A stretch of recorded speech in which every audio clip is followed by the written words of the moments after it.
ಆತ್ಮೀಯ ಎಲ್ಲ ವೀಕ್ಷಕರಿಗೆ ನಮಸ್ಕಾರಗಳು. ಇವತ್ತು ನಾವು ಹೊತ್ತು ತಂದಿರತಕ್ಕಂಥ ಸುದ್ದಿ ಕರಗ. ಅಂದ್ರೆ ಕರಗ ಅಂತಂದ್ರೆ ಅದೊಂದು ಇತಿಹಾಸ ಇರ್ತಕ್ಕಂಥ, ನೂರಾರು ವರ್ಷಗಳ ಇತಿಹಾಸ ಇರ್ತಕ್ಕಂಥದ್ದು ಅಂತೇಳಿ ಈಗಾಗಲೇ ಸಾಕಷ್ಟು ವಿಚಾರಗಳನ್ನ ತಿಳ್ಕೊಂಡಿದ್ದೀರಾ. ಆದರೆ ಇವತ್ತು ಅಂದ್ರೆ ಅಂತಹ ಕರಗ ಇತಿಹಾಸವನ್ನ, ಬೆಂಗಳೂರು ವಿಶ್ವವಿಖ್ಯಾತಿ ಕರಗ ಅಂತ ಹೇಳಿದ್ರೆ ಅದನ್ನ ನೋಡೋದಕ್ಕೆ ಸಾವಿರಾರು ಮಂದಿ, ಲಕ್ಷಾಂತರ ಮಂದಿ ತುದಿಗಾಲಲ್ಲಿ ನಿಂತು ಕಾಯ್ತಿರ್ತಕ್ಕಂಥದ್ದು. ಆದರೆ ಸಿಕ್ಕಲ್ಲಿ ಕಂಡಲ್ಲಿ ವೇದಿಕೆಗಳ ಮೇಲೆ ನೋಡಿ, ದೃಶ್ಯಗಳಲ್ಲೂ ಕೂಡ ನಾವು ಗಮನಿಸಿದ್ದೇವೆ. ಇದು ಬೆಂಗಳೂರು ನಗರದಲ್ಲಿ ಇರ್ತಕ್ಕಂಥ ಬಸವನಗುಡಿಯ BMS ಕಾಲೇಜಿನಲ್ಲಿ ಆಯೋಜನೆ ಮಾಡಿರ್ತಕ್ಕಂಥ ಆ ಕಾರ್ಯಕ್ರಮದಲ್ಲಿ ಸುಮಾರು 6 ಜನ ಹೆಣ್ಣು ಮಕ್ಕಳು ಕರಗವನ್ನ ಹೊತ್ತು ಅರಿಶಿನ ಸೀರೆಯನ್ನ ಉಟ್ಟು ಆ ಕರಗಕ್ಕೆ ಅಗೌರವ ತೋರಿದ್ದಾರೆ ಅಂತೇಳಿ ಸಾಮಾಜಿಕ ಜಾಲತಾಣದಲ್ಲಿ ಒಂದಷ್ಟು ವಿಡಿಯೋಗಳನ್ನ ಹರಿಬಿಡೋದ್ರ ಮುಖಾಂತರ ಸಮಾಜಮುಖಿ ಕೆಲಸಗಳನ್ನ ಮಾಡಿದ್ರು ಕೂಡ ಯಾವ ಸಮಾಜದ ಮುಖಂಡರು, ಸಮಾಜದ ಒಳಿತಿಗಾಗಿ ಶ್ರಮ ಪಡ್ತಕ್ಕಂಥ ಅನೇಕ ಸಂಘ ಸಂಸ್ಥೆಗಳು ಇದ್ರೂ ಕೂಡ ಯಾರೊಬ್ರು ಧ್ವನಿ ಎತ್ತದೇ ಇರತಕ್ಕಂಥದ್ದು ತುಂಬಾ ನೋವಿನ ಸಂಗತಿ. ಆ ನಿಟ್ಟಿನಲ್ಲಿ ಇವತ್ತು ನಮ್ಮ ಬೆಂಗಳೂರು ಗ್ರಾಮಾಂತರ ಭಾಗದಲ್ಲಿರ್ತಕ್ಕಂಥ ಒಂದಷ್ಟು ಯುವಕರ ತಂಡ ನೇರವಾಗಿ ಬಸವನಗುಡಿಯಲ್ಲಿರ್ತಕ್ಕಂಥ ಕಾಲೇಜಿನ ಪ್ರಾಂಶುಪಾಲರನ್ನ ಭೇಟಿಯಾಗಿ ಅಲ್ಲಿ ಯಾವ ರೀತಿ ವಿಧವಾದ ಚರ್ಚೆಗಳಾಯಿತು, ಆ ಚರ್ಚೆಗಳಿಗೆ ನಿಜಕ್ಕೂ ಆ ಪ್ರಾಂಶುಪಾಲರು ಸ್ಪಂದಿಸಿದ್ರ, ನಿಜಕ್ಕೂ ತಿಳಿದೇ ಮಾಡಿದ್ರ ಅಂತಕ್ಕಂಥದ್ದನ್ನ ಒಂದಷ್ಟು ಆ ಗೊಂದಲಗಳಿಗೆಲ್ಲ ತೆರೆ ಎಳೆಯುವ ಕೆಲಸವನ್ನ ನಮ್ಮ ಯುವಕರು ಮಾಡಿದ್ದಾರೆ. ಬನ್ನಿ, ಏನೆಲ್ಲ ಆಗಿದೆ, ಏನೆಲ್ಲ ನಡೀತು ಅಂತಕ್ಕಂಥದ್ದನ್ನ ಪ್ರಾಂಶುಪಾಲರು ಕೂಡ ಮಾತಾಡಿದ್ದಾರೆ, ಜೊತೆಲಿ ಅಲ್ಲಿ ಹೋಗಿರ್ತಕ್ಕಂಥ ಯುವಕರು ಕೂಡ ಮಾತಾಡಿದ್ದಾರೆ. ಯಾವ ರೀತಿ ಏನಾಗಿದೆ ಅಂತಕ್ಕಂಥದ್ದನ್ನ ನಾವು ಸದ್ಯ ತಿಳ್ಕೊಳ್ಳೋಣ. ದಿನಾಂಕ 19/5/2025 ಸೋಮವಾರ ನಮ್ಮ ಕಾಲೇಜಿನಲ್ಲಿ ಸ್ಪೋರ್ಟ್ಸ್ ಡೇ ಅನ್ನುವಂಥ ಒಂದು ಕಾರ್ಯಕ್ರಮ ಇತ್ತು. ಆ ಕಾರ್ಯಕ್ರಮದ ಭಾಗವಾಗಿ ಒಂದು ಸಾಂಸ್ಕೃತಿಕ ಕಾರ್ಯಕ್ರಮವನ್ನು ನಾವು ಆಯೋಜಿಸಿದ್ವಿ. ಆ ಕಾರ್ಯಕ್ರಮದ ಟೈಟಲ್ ಬಂದು ಕರ್ನಾಟಕ ವೈಭವ ಅಂತ. ಕರ್ನಾಟಕ ವೈಭವವನ್ನು ವಿದ್ಯಾರ್ಥಿನಿಯರು ಒಂದು ಕಲೆಯ ಮೂಲಕ ಪ್ರದರ್ಶನವನ್ನು ಮಾಡ್ತಾಯಿದ್ರು. ಅದರ ಸಲುವಾಗಿ ಕೀಲುಕುದುರೆ, ಯಕ್ಷಗಾನ, ಬೇಡರ ವೇಷ, ಬೆಂಗಳೂರು ಕರಗ ಹಾಗೂ ಭರತನಾಟ್ಯ, ಈ ರೀತಿ ಇರುವಂತಹ ಒಂದು 5 ಕಲೆಗಳನ್ನು ಅಲ್ಲಿ ಪ್ರದರ್ಶನವನ್ನು ಮಾಡಿದರು. ಇವತ್ತು ಬೆಂಗಳೂರು ಕರಗದ ಬಗ್ಗೆ ಆ ಸಮುದಾಯದ ಯುವಕರು ಮತ್ತು ಮುಖಂಡರುಗಳು ಬಂದು ಅದೊಂದು ಧಾರ್ಮಿಕ ಆಚರಣೆ ಆಗಿರೋದ್ರಿಂದ ಕೆಲವೊಂದು ಆ ಸಮುದಾಯದವರಿಗೆ ಧಾರ್ಮಿಕ ಭಾವನೆಗಳಿಗೆ ಧಕ್ಕೆ ಬಂದಿದೆ ಅಂತ ನನ್ನನ್ನು ಮೀಟ್ ಮಾಡಿ ಈ ವಿಷಯ ಇದ್ರ ಬಗ್ಗೆ ಪ್ರಶ್ನೆಯನ್ನು ಮಾಡಿದರು. ಇದು ನಮ್ಮ ಕಾಲೇಜಿನಲ್ಲಿ ಮಾಹಿತಿ ಇಲ್ಲದೇ ಇರೋದ್ರಿಂದ ಈ ರೀತಿಯಾದಂಥ ಒಂದು ಘಟನೆ ನಡೆದಿದೆ. ಈ ಬಗ್ಗೆ ಯಾವುದೇ ನಮ್ಮ ವಿಶ್ವವಿದ್ಯಾಲಯದಿಂದ ಅಥವಾ ಸರ್ಕಾರದಿಂದ ಸೂಕ್ತ ಸುತ್ತೋಲೆಗಳು ಅಥವಾ ಮಾರ್ಗದರ್ಶನ ಇಲ್ಲದೇ ಇರೋದ್ರಿಂದ ವಿದ್ಯಾರ್ಥಿಗಳು ತಮ್ಮ ಕಲೆಯನ್ನು ಪ್ರದರ್ಶನ ಮಾಡುವಂಥ ಸಂದರ್ಭದಲ್ಲಿ ಈ ಒಂದು ಘಟನೆ ನಡೆದಿದೆ. ಸೊ ಆ ಘಟನೆ ಇನ್ನು ಮುಂದೆ ನಾವು ಮಾಡಲ್ಲ ಅನ್ನುವಂತಹ ರೀತಿಯಲ್ಲಿ ಹೇಳ್ತಾ ಇಂಥ ಘಟನೆ ನಡೆದಿದ್ದಕ್ಕೆ ನಾನು ವಿಷಾದವನ್ನು ವ್ಯಕ್ತಪಡಿಸ್ತೀನಿ.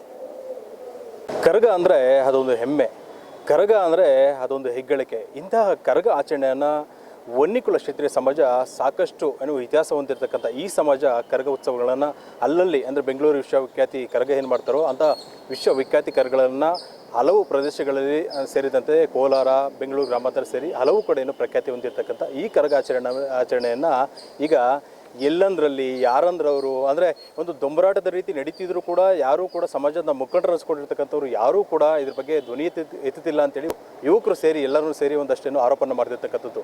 ನಿನ್ನೆ ಕೂಡ ನಾವೇನು ದೃಶ್ಯಗಳನ್ನು ನೋಡ್ಬೋದು. ಇಲ್ಲಿರ್ತಕ್ಕಂಥ ಅಂದರೆ ಬಸವನಗುಡಿ ಇರ್ತಕ್ಕಂಥ BMS ಕಾಲೇಜಲ್ಲೂ ಕೂಡ ಸ್ಟೇಜ್ ಮೇಲೆ ಸುಮಾರು 6 ಜನ ವಿದ್ಯಾರ್ಥಿನಿಯರು ಏನು ಮಾಡಿದ್ದಾರೆ ಅಂದರೆ ಒಂದು ಹೂಗಳನ್ನು, ಒಂದು ಬುಟ್ಟಿಯನ್ನು ಇಟ್ಕೊಂಡು ಹೂಗಳನ್ನು ಹಾಕೋದ್ರ ಮುಖಾಂತರ ಕರಗ ಯಾವ ರೀತಿ ಆಚರಣೆ ಮಾಡ್ತಕ್ಕಂಥ ಆ ರೀತಿ ನೇರವಾಗಿ ಮಾಡಿರ್ತಕ್ಕಂಥದ್ದು. ಆದರೆ ಎಲ್ಲೋ ಒಂದು ಕಡೆ ಬರೀ ಈ ಕಾಲೇಜ್ ಅಂತಲ್ಲ, ಕಳೆದ ಬಾರಿ ನಾವೇನು ಸುದ್ದಿ ಕೂಡ ಮಾಡಿದ್ವಿ, ಯಲಹಂಕದ ಶೇಷಾದ್ರಿಪುರಂ ಕಾಲೇಜು ಕೂಡ ಈ ರೀತಿ ಆಗಿದೆ. ಮತ್ತು ಎಲ್ಲಂದ್ರಲ್ಲಿ ಯಾರಂದ್ರಲ್ಲಿ ಬರೀ ಆರ್ಕೆಸ್ಟ್ರಾ ಸ್ಟೇಜ್ ಮೇಲೆ ಕೂಡ ಈ ರೀತಿ ಆಗ್ತಿದೆ. ಇಷ್ಟೆಲ್ಲ ಆದರೂ ಕೂಡ ಸಮಾಜದ ಚುನಾವಣಾ ಅಭ್ಯರ್ಥಿ ಅಂತ ಅನ್ಸ್ಕೊಂಡಿರ್ತಕ್ಕಂಥ ಸಾಕಷ್ಟು ಜನ ಇರ್ತಕ್ಕಂಥದ್ದು. ಆದರೆ ಎಲ್ಲೂ ಕೂಡ ಧ್ವನಿ ಎತ್ತುತ್ತಿಲ್ಲ. ನಮ್ಗೆ ಯಾಕಪ್ಪ ಬೇಕು, ನಾವು ಚೆನ್ನಾಗಿದ್ರೆ ಸಾಕು, ನನ್ನ ಕುಟುಂಬ ಚೆನ್ನಾಗಿದ್ರೆ ಸಾಕು ಅಂತಕ್ಕಂಥ ಮನಸ್ಥಿತಿ ಇಟ್ಕೊಂಡಿದ್ದಾರೆ. ಅಥವಾ ಈ ಸಮಾಜದ ಕಳಕಳಿ ಏನಿದೆ ಅಂತಕ್ಕಂಥದ್ದು ನಿಜಕ್ಕೂ ಕೂಡ ಗೊತ್ತಾಗ್ತಿಲ್ಲ. ಅಂತಹ ದೃಷ್ಟಿಕೋನದಲ್ಲಿ ಅಂತಹ ಸಮಾಜದಲ್ಲಿ ವಿಧಿವ ಅಂತಕ್ಕಂಥ ಒಂದಷ್ಟು ಕೊರಗು ಇದೆ ಅಂತಕ್ಕಂಥದ್ದು. ಅವೆಲ್ಲ ವಿಚಾರದ ಬಗ್ಗೆ ಇವತ್ತು BMS ಕಾಲೇಜು ಬಳಿ ಬಂದು ಪ್ರಾಂಶುಪಾಲರ ಭೇಟಿಯಾಗಿ ಒಂದಷ್ಟು ಮಾತುಕತೆ ಕೂಡ ನಡೆದಿದೆ. ಆ ನಿಟ್ಟು ಏನಾಗಿದೆ ಸರ್ ಒಳಗಡೆ? ಈ ದಿನ ನಾವು ಪ್ರಾಂಶುಪಾಲರನ್ನ ಒಂದು 3 ಡೇಸ್ ಬ್ಯಾಕ್ ಕಾಲ್ ಮಾಡಿ ಮಾತಾಡಿರ್ತೀವಿ. ಆದರೆ ಅವರು ನಾನು ಅದನ್ನು ಗಮನಿಸಿ ಮತ್ತೆ ನಿಮಗೆ ಕರೆ ಮಾಡಿ ನಿಮಗೆ ಅದರ ವಿಚಾರವಾಗಿ ಸಂಕ್ಷಿಪ್ತವಾಗಿ ವಿವರಿಸ್ತೀನಿ ಅಂತೇಳಿ ಕರೆ ಕಟ್ ಮಾಡಿರ್ತಾರೆ. ಬಟ್ ನಮಗೆ ಯಾವುದೇ ಕಾರಣಕ್ಕೂ ಕರೆ ಮಾಡಿರಲಿಲ್ಲ. ಅದೇ ಕಾರಣಕ್ಕಾಗಿ ಇದನ್ನು ಕಾಲೇಜಿಗೆ ಬಂದು ಪ್ರಾಂಶುಪಾಲರನ್ನ ನೇರವಾಗಿ ಭೇಟಿ ಮಾಡಿ ಆ ಒಂದು ವಿಡಿಯೋ ಕ್ಲಿಪ್ಪಿಂಗ್ಸ್ನೆಲ್ಲ ಕೇಳಿರ್ತೀವಿ. ಕೇಳಿದಾಗ ಅವರು ನಮಗೆ ಅದರ ಬಗ್ಗೆ ವಿವರಣೆ ಕೊಟ್ಟು ನಾವು ಇದರ ಅಚಾತುರ್ಯ ನಡೆದಿದೆ, ನಮಗೆ ಇದರ ಮಾಹಿತಿ ಇಲ್ಲ, ಧಾರ್ಮಿಕ ಆಚರಣೆ ಅಂತೇಳಿ ಕಲ್ಚರಲ್ ಈವೆಂಟ್ ಅಂತೇಳಿ ನಾವು ಭಾವಿಸಿ ಇದನ್ನು ಮಾಡಿರ್ತೀವಿ. ಭರತನಾಟ್ಯ ಮತ್ತು ಯಕ್ಷಗಾನ ಇವೆಲ್ಲ ಮಾಡಿರ್ತೀವಿ. ಇದರ ಜೊತೆಯಲ್ಲಿ ಕರಗ ಮಹೋತ್ಸವವನ್ನು ಸಹ ಪ್ರದರ್ಶನ ಮಾಡಿರ್ತೀವಿ. ಯಾಕಂದರೆ ವಿಶ್ವವಿಖ್ಯಾತ ಬೆಂಗಳೂರು ಕರಗ ಅಂತೇಳಿ ಇದನ್ನು ಪ್ರದರ್ಶನ ಮಾಡಿದ್ದೀವಿ ನಾವು ಅಂತೇಳಿ ಅವರು ನಮಗೊಂದು ಮಾಹಿತಿ ಕೊಡ್ತಾರೆ. ನಾವು ಅದಾದಮೇಲೆ ಇದು ಧಾರ್ಮಿಕ ಆಚರಣೆ, ಇದು ಯಾವುದೇ ರೀತಿ ಸಾಂಸ್ಕೃತಿಕ ಆಚರಣೆ ಅಲ್ಲ ಅಂಥೇಳಿ ಹೇಳಿದ ನಂತರ ಇದು ಇನ್ನು ಮುಂದೆ ನಮ್ಮ ಗಮನಕ್ಕೆ ಬರೆದಿರೋ ಇದನ್ನು ಮಾಡೋಕ್ಕೆ ಬಿಡಲ್ಲ, ಮುಂದಿನ ದಿನಗಳಲ್ಲಿ ಇದನ್ನು ಮರುಕಳಿಸಲ್ಲ. ನೀವು ದಯವಿಟ್ಟು ನಮ್ಮ ಮೇಲಾಧಿಕಾರಿಗಳಾಗಿರ್ತಕ್ಕಂಥವ್ರ ಕಡೆಯಿಂದ ನಮಗೆ ಒಂದು ಸುತ್ತೋಲೆಯನ್ನು ಹೊರಡಿಸಿ. ಅಲ್ಲ, ಈಗ ಇದೆಲ್ಲ ಆದರೂ ಕೂಡ ಅಟ್ಲೀಸ್ಟ್ ಒಂದು ಇದು ಗೊತ್ತಿಲ್ಲದೆ ಆಗಿದೆ ಅಂತ ಹೇಳಿದ್ದಾರೆ, ಎಲ್ಲ ಗೊತ್ತು ನಾವು ಆಗಿದೆ ಅಂತ ಹೇಳಿದ್ದಾರೆ. ಅಟ್ಲೀಸ್ಟ್ ಅಪಾಲಜಿ ಕೇಳಿದರೆ ಹೇಗೆ? ಅಪಾಲಜಿ ಕೇಳಿದ್ದಾರೆ. ಈಗ ಮುಂದಿನ ದಿನಗಳಲ್ಲಿ ಮರುಕಳಿಸಲ್ಲ, ನಾವು ಇದನ್ನು ವಿಷಾದಿಸ್ತೀವಿ ಅಂತೇಳಿ ಒಂದು ಹೇಳಿಕೆ ಕೊಟ್ಟಿದ್ದಾರೆ. ಮತ್ತು ಮೇಲಾಧಿಕಾರಿಗಳಿಂದ ನಮಗೊಂದು ಸುತ್ತೋಲೆ ಹೊರಡಿಸಿ ವಿಶ್ವವಿದ್ಯಾಲಯದಿಂದ ಹೊರಡಿಸಿದ್ರೆ ಎಲ್ಲ ಕಾಲೇಜುಗಳಿಗೆ, ಶಾಲಾ ಕಾಲೇಜುಗಳಿಗೆ ಹೋಗುತ್ತೆ, ಆಗ ಇದಕ್ಕೆ ಒಂದು ಕಡಿವಾಣ ಹಾಕ್ಬೋದು ಅಂತ ಅವರು. ಸಮಾಜದ ಮುಖಂಡರು ಈಗ ಎಲ್ಲೊಂದು ಕಡೆ ಬರೀ ಸಂಘ ಮಾಡಿಕೊಡೋದು, ಲಾಲ್ಬಾಗ್ ಸಿದ್ದಾಪುರದಲ್ಲ ಸಂಘ ಇದೆ ಅಂತ ಹೇಳ್ತೀರಾ. ಸಂಘದಲ್ಲಿ ಇದ್ರೂ ಕೂಡ ಯಾರು ಕೂಡ ಪಕ್ಕದಲ್ಲಿ ಇಲ್ಲಿಂದ ಜಸ್ಟ್ ಒಂದು 10 ಕಿಲೋಮೀಟರ್ ಅಂತ ಇಟ್ಕೊಳ್ಳಿ, ವ್ಯಾಪ್ತಿಲಿ ಇದೆ ಅಂತ ಇಟ್ಕೊಳ್ಳಿ. ಬಟ್ ಆದರೂ ಕೂಡ ಎಲ್ಲ ಬಂದಿಲ್ಲ. ಅಟ್ಲೀಸ್ಟ್ ಒಂದು ಅವೇರ್ನೆಸ್ ಇದ್ದಾರೆ, ಏನಾಗ್ತಿದೆ ಏನಿಲ್ಲ, ಇದ್ರ ಇತಿಹಾಸ ಏನಂತಕ್ಕಂಥದ್ದನ್ನ ಅಟ್ಲೀಸ್ಟ್ ಮನವರಿಕೆ ಮಾಡೋ ದೃಷ್ಟಿಕೋನದಲ್ಲೂ ಕೂಡ ಯಾರು ಅಧಿಕಾರಿಗಳು ಚುನಾವಣೆ ಅಭ್ಯರ್ಥಿ ಅಂತೇಳಿ ಈ ಬಾರಿ ಎಲೆಕ್ಷನ್ ಬೇರೆ ಮಾಡಿ ಏನೋ ಸಂಘಕ್ಕೆ ಆಯ್ಕೆ ಆಗಿರ್ತಕ್ಕಂಥವ್ರು ಸುಮಾರು ಜನ ಇದ್ದಾರೆ. ಆದರೆ ಯಾರು ಧ್ವನಿ ಎತ್ತಲ್ಲ ಅಂತೇಳಿ ಸಮುದಾಯದ ನಾಯಕರುಗಳಿಗೆ ಪ್ರಶ್ನೆ ಮಾಡೋಣ ಅನ್ನೋ ಸೌಜನ್ಯ ಸಹ ಇಲ್ಲ.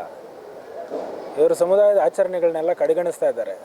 ಸುಮ್ಮನೆ ಅವ್ರ ಊರಲ್ಲಿ 9 ದಿನ ಕಾರ್ಯಕ್ರಮ ಇಲ್ಲ 5 ದಿನ ಕಾರ್ಯಕ್ರಮ ಮಾಡಿ ಮನೆಗೆ ಹೊರಡ್ತಾ ಇದ್ದಾರೆ. ರಾಜಕೀಯ ಅಂದಾಗ ಲೈಮ್ಲೈಟಿಗೆ ಬರೋದಕ್ಕೆ ಪ್ರಯತ್ನ ಪಡ್ತಿದ್ದಾರೆ.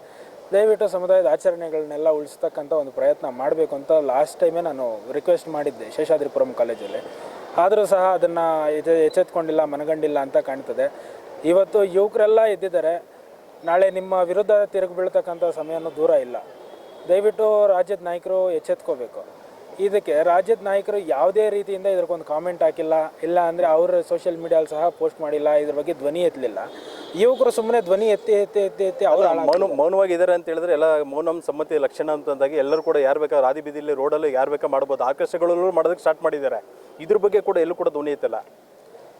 ಅದನ್ನೆಲ್ಲ ನಾವು ಅವರು ಕಣ್ಣಿಗೆ ಕಾಣಿದ್ರೂ ಅವ್ರ ಕಣ್ಣಿಗೆ ಬಟ್ಟೆ ಕಟ್ಕೊಂಡಿರ್ತಕ್ಕಂಥ ನ್ಯಾಯದೇವತೆ ಬಟ್ಟೆ ಕಟ್ಕೊಂಡಿರ್ತಕ್ಕಂಥ ರೀತಿಯಲ್ಲಿ ಕಣ್ಣಿಗೆ ಬಟ್ಟೆ ಕಟ್ಕೊಂಡು ಇವರ ರಾಜಕೀಯ ನಡೆ, ಇವರ ಸ್ವಪ್ರತಿಷ್ಠೆ ಮತ್ತು ಇವ್ರ ಬೆಳವಣಿಗೆ ಕಡೆ ಒಂದು ಮಾರ್ಗದ ಕಡೆ ನಡೀತಾ ಇದ್ದಾರೆ ಅಂತಕ್ಕಂಥದ್ದು ನಮಗೆ ಅನಿಸಿದೆ. ಇವರಿಂದ ಸಮಾಜ ಉದ್ಧಾರ ಆಗಲ್ಲ ಅಂತಕ್ಕಂಥ ಒಂದು ಭಾವನೆ ಬರ್ತಾ ಇದೆ. ನೋಡೋಣ ಮುಂದಿನ ದಿನಗಳಲ್ಲಿ ಏನಾದರೂ ಬೀದಿಗೆ ಬರ್ತಾರಾ, ಇಲ್ಲ ಅಂದರೆ ಇಲ್ಲಪ್ಪ ನಮ್ಗೆ ಯಾಕೆ ನಮ್ಮನೆ ಮಕ್ಕಳು ನೋಡೋಣ, ನಾವು ಉದ್ಧಾರ ಆಗೋಣ ಅಂತೇಳಿ ಮುಂದೆ ನಡೀತಾರ ನೋಡೋಣ. ಇಂಥವ್ರನ್ನ ನಮ್ಮ ಸಮುದಾಯ ಎಲೆಕ್ಟ್ ಮಾಡಿದಲ್ಲ, ಅದಕ್ಕೆ ನಮ್ಮ ಸಮುದಾಯ ನೆಕ್ಸ್ಟ್ ಮುಂದಿನ ದಿನಗಳಲ್ಲಿ ಏನು ತೀರ್ಮಾನ ತಗೊಳುತ್ತೆ, ಇಲ್ಲ ಯುವಕರಿಗೆ ಬಿಟ್ಕೊಟ್ಟು ಯುವಕರ ಕಡೆಯಿಂದ ಏನಾದರೂ ಮಾಡಿಸುತ್ತಾ, ಇಲ್ಲಾಂದರೆ ಇದೇ ರೀತಿ ಮಾಡಲಿ ಅಂತೇಳಿ ಬಿಟ್ಕೊಡುತ್ತಾ ಇವ್ರಿಗೆ ದೊಡ್ಡವ್ರಿಗೇನೆ ನೋಡೋಣ. ಮುಂದಿನ ಹೇಳಿ ಕಾದು ನೋಡ್ತಾ ಇದ್ದೀವಿ. ಇದು ಇಲ್ಲಿರ್ತಕ್ಕಂಥ ಏನು ಯುವಕರ ಮಾತಾಗಿದ್ರೆ ನಿಜಕ್ಕೂ ಚುನಾಯಿತ ಪ್ರತಿನಿಧಿ ಅನ್ಸ್ಕೊಂಡಿರ್ತಕ್ಕಂಥ ಏನು ವನ್ಯಕುಲ ಕ್ಷೇತ್ರೀಯ ಸಂಘ ಏನು ಮಾಡ್ಕೊಂಡಿದ್ದೀರಾ, ಸಂಘದ ಅಧ್ಯಕ್ಷರಿದ್ದೀರಾ, ಉಪಾಧ್ಯಕ್ಷರಿದ್ದೀರಾ, ಪದಾಧಿಕಾರಿದ್ದೀರಾ, ಎಲ್ಲರೂ ಕೂಡ ಇದುವರೆಗೂ ಕೂಡ ಧ್ವನಿ ಎತ್ತದೇ ಇರ್ತಕ್ಕಂಥದ್ದು ಎಷ್ಟು ಏನು ನೋವಿನ ಸಂಗತಿ ಅಂತ ಹೇಳಿದ್ರೆ ಸಮಾಜನ ಎಲ್ಲಿವರೆಗೂ ಕರ್ಕೊಂಡು ಹೋಗ್ತಿದ್ದೀರಾ, ಜೊತೆಲಿ ಯಾವ ರೀತಿ ಯುವಕರಿಗೆ ಸಂದೇಶ ಕೊಡ್ತಿದ್ದೀರಾ ಅಂತಕ್ಕಂಥದ್ದು ಈ ಮೂಲಕ ಏನು ಪ್ರತಿ ವಿಚಾರದಲ್ಲೂ ಅಂದರೆ ಯಲಹಂಕ ಭಾಗದಲ್ಲಿ ಆಗಿರ್ತಕ್ಕಂಥ ಇನ್ಸಿಡೆಂಟ್ ಆಗಿರ್ಬೋದು, ಜೊತೆಲಿ ಏನು ಇಲ್ಲಿ ಬಸವನಗುಡಿಯಲ್ಲಿ ಆಗಿರ್ತಕ್ಕಂಥ ಇನ್ಸಿಡೆಂಟ್ ಆಗಿರ್ಬೋದು, ಜೊತೆಲಿ ಹಲವು ಕಡೆ ಈ ರೀತಿ ಆರ್ಕೆಸ್ಟ್ರಾಗಳನ್ನು ಮಾಡ್ತಕ್ಕಂಥ ದೊಂಬರಾಟ ಮಾಡ್ತಿದ್ರು ಕೂಡ ಇನ್ನೂ ಕೂಡ ನೀವು ಮೌನವಾಗಿದ್ದೀರಾ ಅಂದರೆ ಯಾವ ಪುರುಷಾರ್ಥಕ್ಕೆ ನೀವು ಈ ಸ್ಥಾನಮಾನದಲ್ಲಿ ಇದ್ದೀರಾ? ಬರೀ ಮುಯ್ಕವರ್ಗೋ ಬ್ಯಾನರ್ಗೋ ನಿಮ್ಮ ಮದುವೆಯ ಮಕ್ಕಳಿಗೆ ನಿಮ್ಮ ಯಾವುದಾದ್ರೂ ವೆಡ್ಡಿಂಗ್ ಕಾರ್ಡ್ಗಳ ಮೇಲೆ ಸೀಮಿತ ಆಗಿದೆ ಅಂತಕ್ಕಂಥದ್ದು ಪ್ರಶ್ನೆ ನಿಜಕ್ಕೂ ಒಂದು ವೇಳೆ ಯಾರೂ ಅರ್ಥಕೊಳ್ದೇ ಇದ್ದರೂ ಕೂಡ ವೀರಕುಮಾರರು ಅನ್ಸ್ಕೊಂಡಿರ್ತಕ್ಕಂಥ ಒಂದಷ್ಟು ಜನರಾದರೂ ಅರ್ಥಕೊಳ್ಬೇಕು. ನಮ್ಮ ಸಮಾಜ ನಮ್ಮ ಹೆಮ್ಮೆ ಅಂತೇಳಿ ಸೋಷಿಯಲ್ ಮೀಡಿಯಾದಲ್ಲಿ ಹಾಕೊಳ್ಳೋದಲ್ಲ, DP ಹಾಕೊಳ್ಳೋದಲ್ಲ, ಜೊತೆಲಿ ಏನೋ ವರ್ಷದಲ್ಲಿ 9 ದಿನಗಳ ಮಾತ್ರ ನಾವು ಆಚರಣೆಗೆ ಮಾತ್ರ ಸೀಮಿತ ಆಗಬಾರ್ದು. ನಮ್ಮ ಸಮುದಾಯ, ನಮ್ಮ ಕರಗ, ನಮ್ಮ ಹೆಮ್ಮೆ ಅಂತಕ್ಕಂಥದ್ದು ಬರೀ ಇಲ್ಲಿಂದ ಬರ್ತಕ್ಕಂಥದ್ದಲ್ಲ, ನಮ್ಮ ಆತ್ಮ ತೃಪ್ತಿಯಿಂದ ಕೂಡ ನಮ್ಮ ಹೃದಯದಿಂದ ಕೂಡ ಬಂದಾಗ ಮಾತ್ರ ಅದು ಸಮಾಜದ ಪರ ಏನು ಕಾಳಜಿ ಇರ್ತಕ್ಕಂಥದ್ದು ಅಂತಕ್ಕಂಥದ್ದು ನಿಜಕ್ಕೂ ಏನು ಶ್ಲಾಘನೆ ಮಾಡ್ತಕ್ಕಂಥ ವಿಚಾರ ಆಗಿರ್ತಕ್ಕಂಥ. ಇನ್ನಾದರೂ ಎಚ್ಚೆತ್ಕೊಳ್ಳಿ, ಇನ್ನಾದರೂ ಏನು ಎಲ್ಲೊಂದು ಕಡೆ ತೊಂದರೆ ಆದಾಗ ಧ್ವನಿ ಕೂಡಿಸಿ ಅಂತಕ್ಕಂಥದ್ದು ನಮ್ಮ ಆಶಯವೂ ಕೂಡ.